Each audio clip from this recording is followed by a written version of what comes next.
Good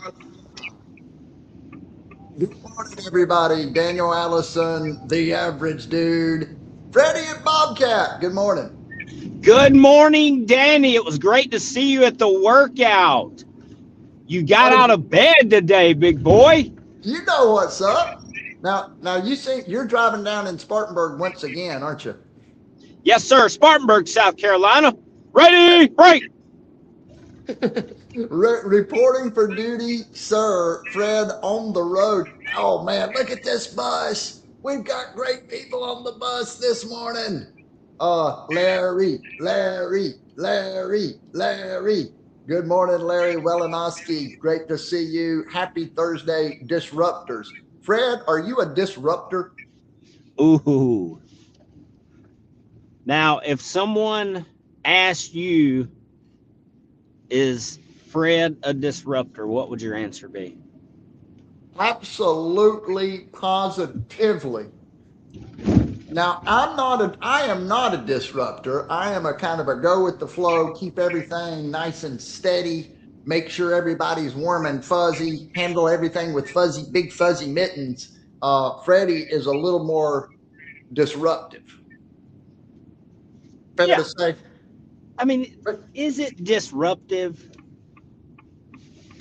It's good. It's good. It keeps us on our toes. It keeps our energy up. And look at here, Nadia, all the way from Geneva, Switzerland, What? on the bus this You morning. can't even get here from there. I love it. Thanks for coming to see us all the way from Switzerland. Good morning, Red Wing Russ Hammond. We need to sell some Red Wings today, today and every day. Yes, success starts now. And she brings up a great point. We need to change that introduction song, Fred. Why have you not changed Yeah. that yet? Yeah. You know what? Because it's kind of been in the routine. It's it can slide by for a time period, and then one day you look up and you're like, it's time to change that.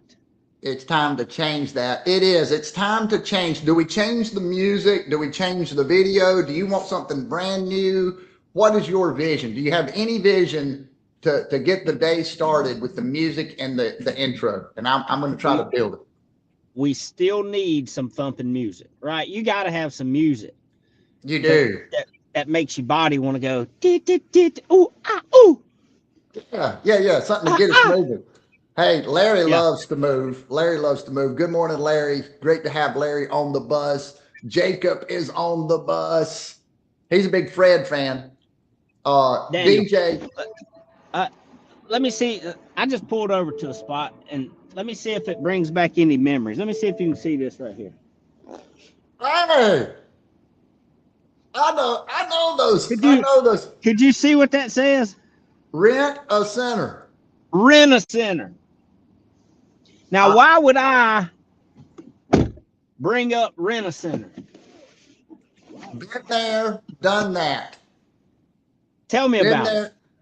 Oh my goodness. So Fred knows that the average dude has had more. I have been in more industries than a lot of folks. I'm not going to tell. I'm kind of telling my age, but I worked at a rent a center for about a year, and that was the toughest year of my life. What did you learn about grinding through that year? Did you see some interesting things? I saw some interesting things. If you've never, let me just say this. I could tell so many stories. I'm like, which story?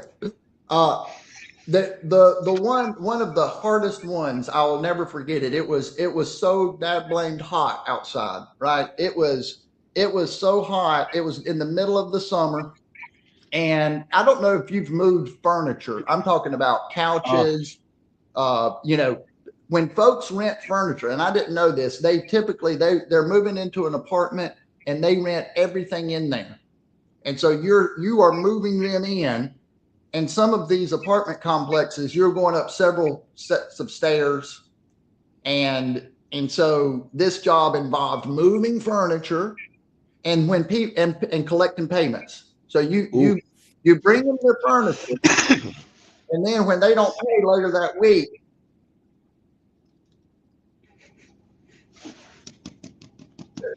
that's right. And now, and they wouldn't want to come to the door because if they came to the door, they'd have to either give you an excuse or depending on how hard you wanted to be on them, Fred. Now, maybe you'd been much better at that job than me because I'll be honest with you. Number one, if they didn't pay, okay, you basically had to threaten with taking the stuff. Do you really want to move all this furniture? You see? Yeah. One of the toughest businesses and jobs that I've had, and I've had a lot. Yeah. So as I was coming down the road, I knew this place was here. I knew you had that background, and I knew that you probably had a takeaway from it. Would it be no matter what, if it's hot, you still got to carry the furniture? You know, Yeah. which reminds me of, hey, no matter what, you still got to carry water and chop wood. Here's You the still got to lesson. get after it every day. What doesn't kill you makes you stronger. I think back to all the different things that I've done through my life, and I remember those times, those tough times. Those are the times that teach us the best lessons. Those are Yeah. the things, I know where I don't want to go. I know what I don't want to do. Right? I mean, and you start learning what folks are going through. I had been shielded from that world, and the truth is, man, it's an eye opener. yeah, it's an eye opener. That's exactly right. I know after hearing your stories, there's two things I don't want to do. What's that?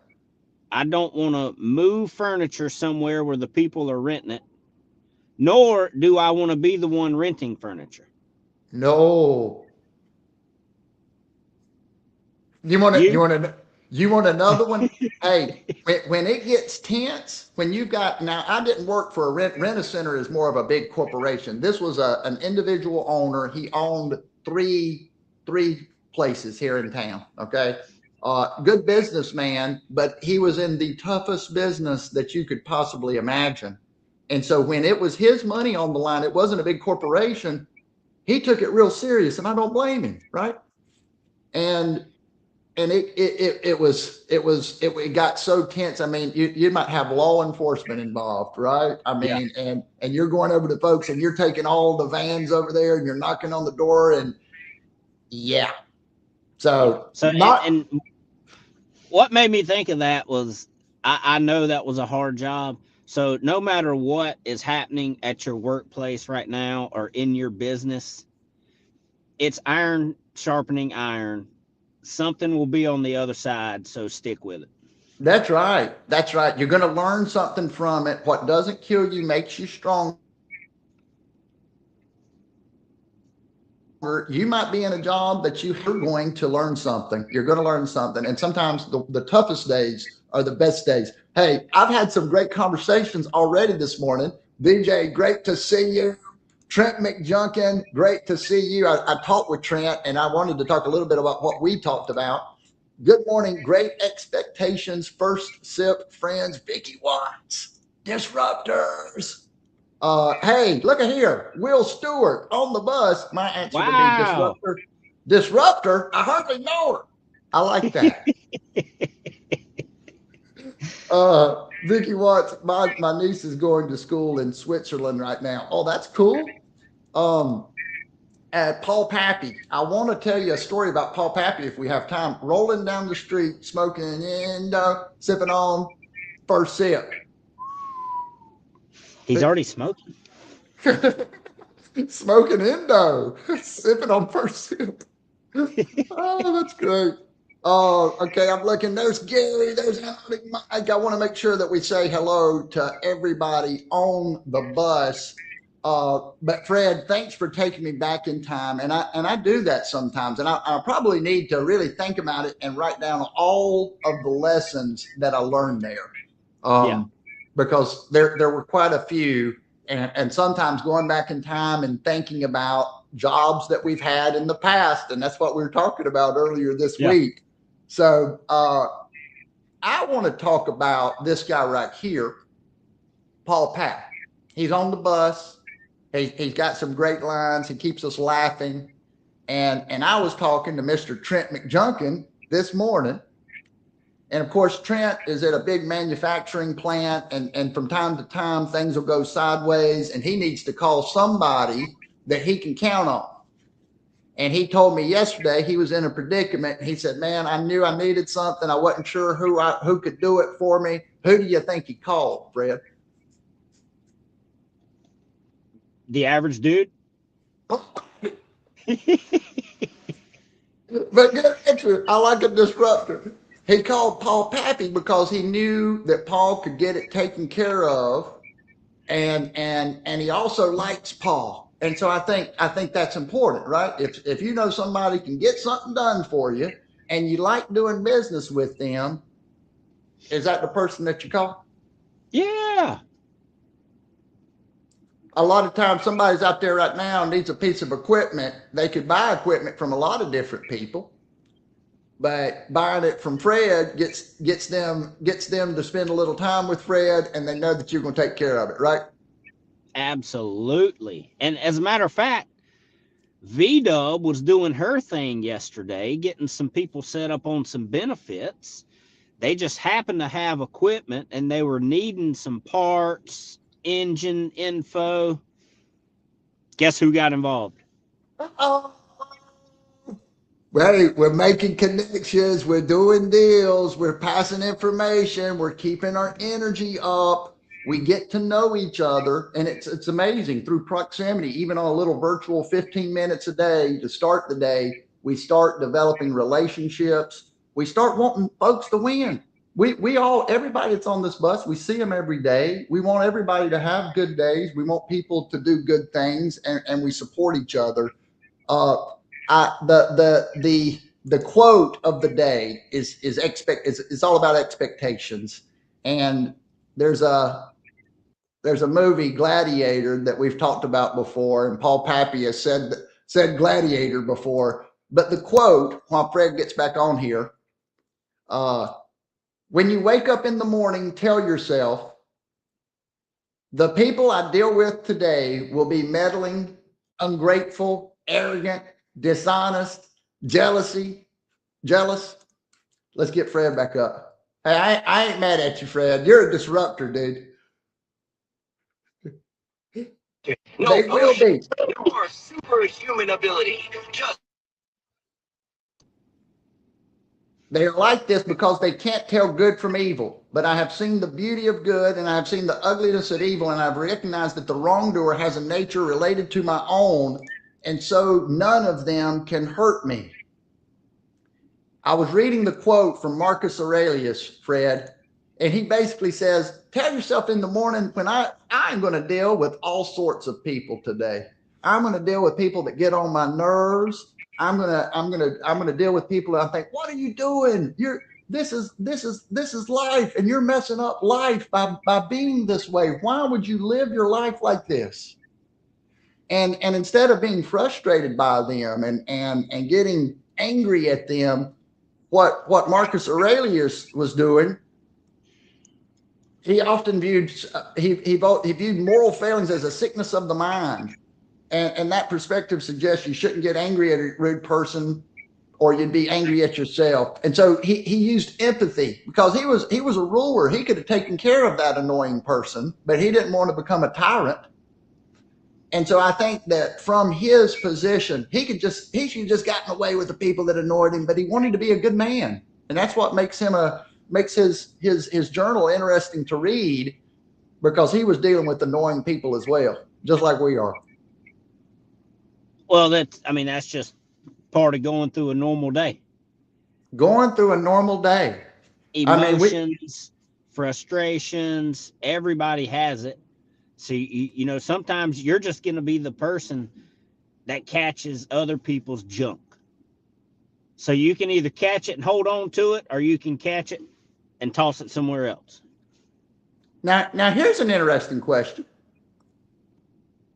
In what ways am I being the difficult person in someone else's story today? right? Yeah. We always want to look, man, why are they doing that? Why do they have to be like that? Can't they just see that it would be better if we did it like this? But if we turn that around and we say, you know, what can I do to be more supportive, to be less annoying? You know, why is it on everybody else? What am I doing something in my life? So we keep an eye on ourselves, and we keep an eye on the expectations that we can't expect everyone to be playing the same game that we are. Yeah, What do you there's think? still a way. There's still a way to blend in and carry out a leadership role to get the job done, even though you may not be the one hitting the final nail in the coffin, but you have so much input and influence that other people feed off of it. There's a chance it still happens your way. Absolutely. Absolutely. Hey, Fred, we've talked about a little bit of everything. We went to the Rent-A-Center this morning. We went back in time. We got in the time machine. We've talked about expectations. What's our final thought for today before we start rolling? The final thought is, do not put yourself in a position where you have to rent furniture. Hey, there it is, folks. And I definitely won't be calling on you. Have a great day. We'll see you tomorrow. Bye-bye.